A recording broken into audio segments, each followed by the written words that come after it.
Bonjour mesdames et messieurs, bienvenue encore une fois à suivre le magazine TTA Mazingira. TTA Mazingira est un magazine radiophonique sur la gouvernance des ressources naturelles.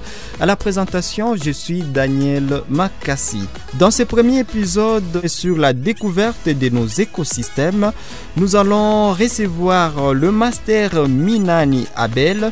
Il est enseignant à l'Institut supérieur de développement rural ISDER Goma. Il enseigne le cours de questions spéciales de l'environnement. Avec lui, nous allons parler de la préservation des espaces verts dans la ville de Goma.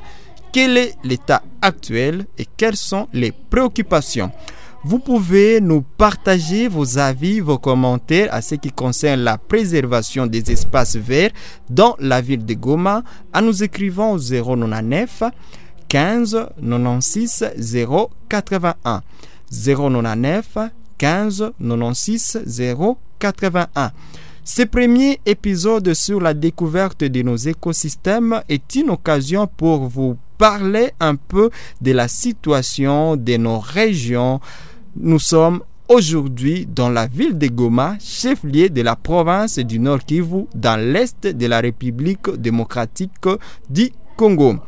Le master Minane Abel a répondu à nos préoccupations dans une interview réalisée ce 10 septembre 2022 en ville de Goma.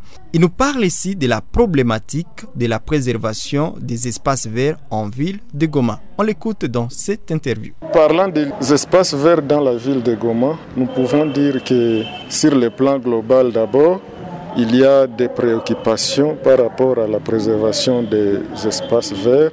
En parlant des espaces verts, nous faisons allusion à tout endroit ou tout espace végétalisé où on peut trouver des arbustes, de l'herbe verte, mais aussi surtout des arbres. Dans la ville de Goma, nous constatons qu'il y a une évolution croissante de la population que personne ne peut renier, bien ne peut contredire. Et dans cette croissance démographique, il y a une forte demande de l'espace. Il y a occupation de l'espace par des constructions, il y a des activités anthropiques par-ci par-là à travers la ville qui entraînent une dégradation remarquable. Et cela a un impact négatif sur les espaces verts qui sont très importants dans les paysages de la ville, dans la préservation de la biodiversité, mais aussi la santé. La santé parce que les espaces verts contribuent à la purification de l'air, mais aussi à la réduction ou bien à la régulation de la température de l'atmosphère à travers la ville.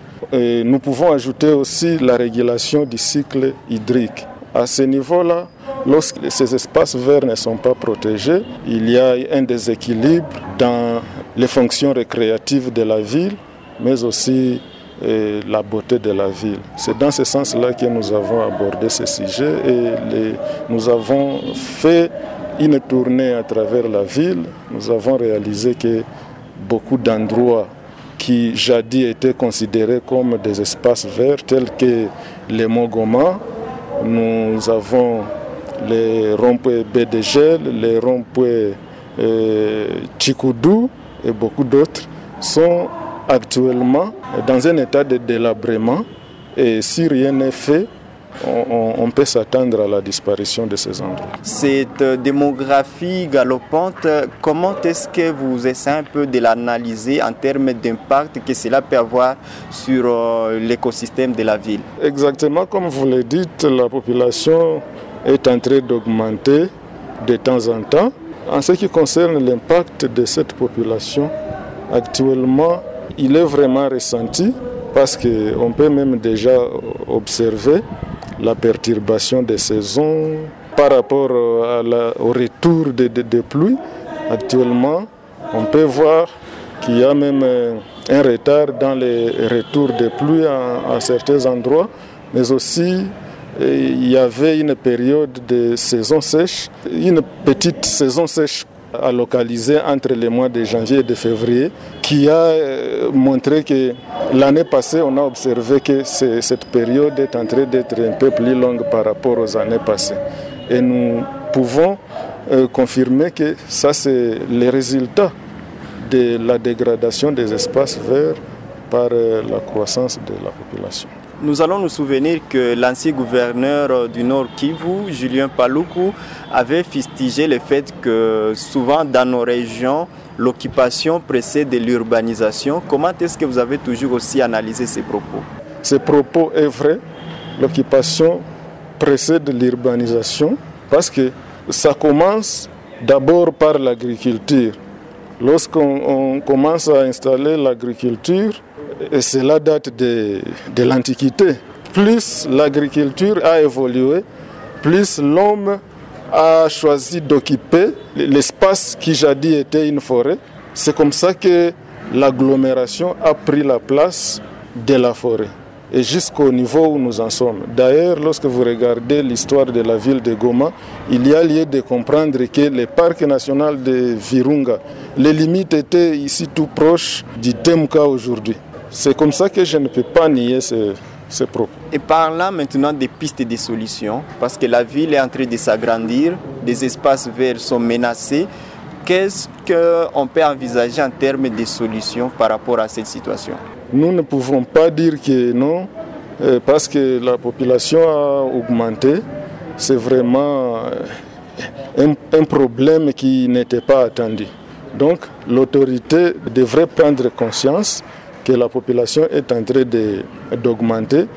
Il devrait prévoir, ou alors dans le programme de l'aménagement du territoire, il devait être prévu des endroits qui doivent carrément être protégés pour la valeur dont ils comportent.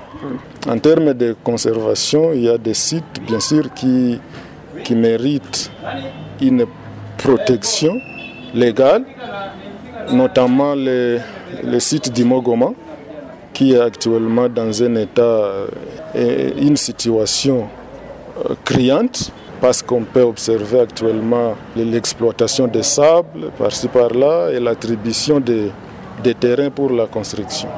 Ça devait être limité, tant soit peu, pour que l'aération de la ville de Goma qui en dépend soit vraiment maintenue d'une façon durable. Nous avons également, par exemple, l'espace vert ici tout proche du lycée Amani, que nous encourageons beaucoup, parce que nous observons que quand même c'est bien protégé.